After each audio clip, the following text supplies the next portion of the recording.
baasaa suuta keessaa baasaa suuta keenyaa kan nuuf laate waaqa muftii bullaan ni hanqaaka jabaan obsuu barbadaadha kan keen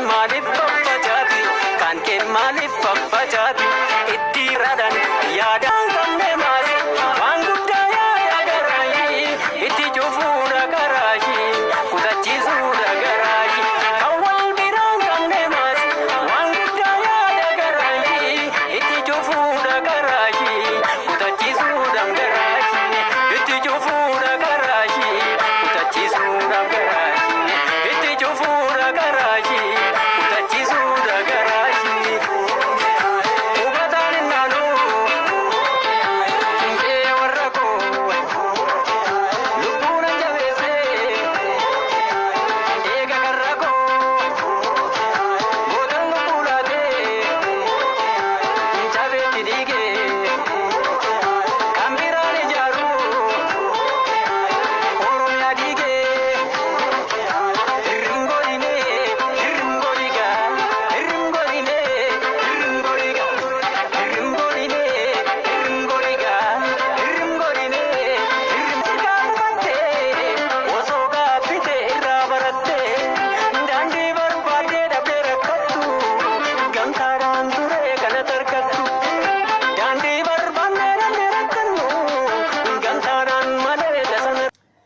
Tole hordoftoota YouTube kan taatan 430 turtii hedduu booddee kun walitti deebinee jirra. Jaallatamtoota hordoftoota YouTube 430 kan taatan hundi keessan dambalii keenya hundumaadhaan kun yeroo kana walitti deebinee jirra.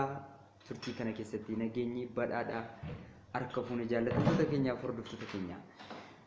Hoduu guyyaa har'aa waliin ani Iyyaasuu Abarraa yoo ta'u akkasumas qopheessaaf daayirektera olaanaa yoo ta'e niitoorkiif jeneraalticha keessan Iyyaasuu Dhumataa arra isa faana turtii gaarii godha.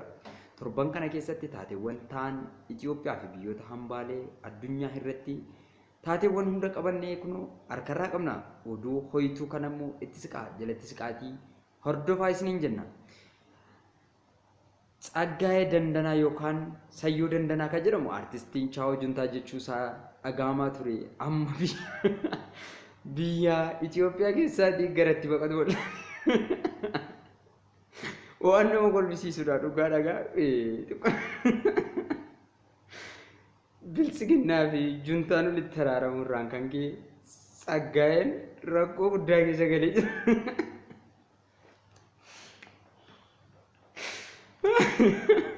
Kophaa kiyyaan kolfa istuudiyoo keenya jira maalan godha dhageessanii irra deebi'ee isinitti hima.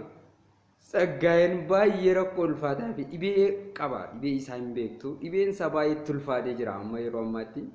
Kanneen akka Taarikuu Dishtagiinaa kan jedhamu suni nagaa naquu jedhee masqala addabaabayii irratti gaafa hiriiraaf hunduu lola labsutti jiru kan didee dhohe nagaa buusaa jedhee Addaamiyyoo waan jedhee kan sirbe suni har'as gaafa haraarri bu'u nan dhohe jedhee raate miidiyaa BBCf illee ibsa kennaa ture. Baay'ee gammachuu qabu ibse. Sayyoon garuu salphina irra darbee raatee garatti baqatuuf garatti daweeffatu dhabuudhaan amma baay'ee salphatee raate biyyoota keessa feestaalii qabatee olii geessochaa jira jechuun maddii odeeffannoo keenyaa itti gaafatamaa balaa qoonqooti. Itti gaafatamaa balaa qoonqoo kan ta'e Biraanuu Naggaati. Biraanuu Naggaa immoo yeroo kanatti qormaata biyyoolessaa Oromiyaa keessaa barattoonni barachaa turan lixa Wallaggaa irraa kan barachaa turanii Biraanuu Naggaa qoramuuf gara yuunivarsiitiitti deddeemaa jiru. Barattoonni kutaa 12ffaa barachaa turan turtii waggoota tokko booddee ji'a kanarra kasaan baatii kana keessa barachuu qaban yuunivarsiitii qormaata yookaan faayinaaliidhaaf qophiirra kasaan jiran amma garuu qormaata Biraanuu Naggaa kutaa 12ffaa qoramuuf gara yuunivarsiitiitti malaa jiru. Biraanuu Naggaa qormaata irratti tulfaachuudhaan wanta ta'eef dhagaadhaan mastaawutii dhadhaa jiru jechuun maddii odeeffannoo keenyaatti gaafatama balaa qoonqoo Tsaggaayee Dandanaati. Artisti Tsaggaayee Dandanaa feestaalii baachuudhaan oduu marrajaa biyyarra hin jirre hunda hiraa jiraachuusa akkasumatti miidiyaan keenya iyyaafannoo fi odeeffannoo hawaasarraa funaannateen kunoo isin biraan gahaa jira. Ani qopheessaan keessan ani jeneraalticha yoo ta'u akkasumas illee artistoota keessaa artistii jabaa kan ta'e Kichuu Raggaasaa kan jedhamu diina maraachuudhaaf daqiiqaa 5 wanna hin caalle keetti lola labseen inni mo'icha argatee jira. Dhaggeeffannee olitti deebinaa turtiin keessan nooliin haa ta'u. Tsaggaayeen toorarra galuutti jira. Kichuun immoo aleellaa irratti bantee kunoo haala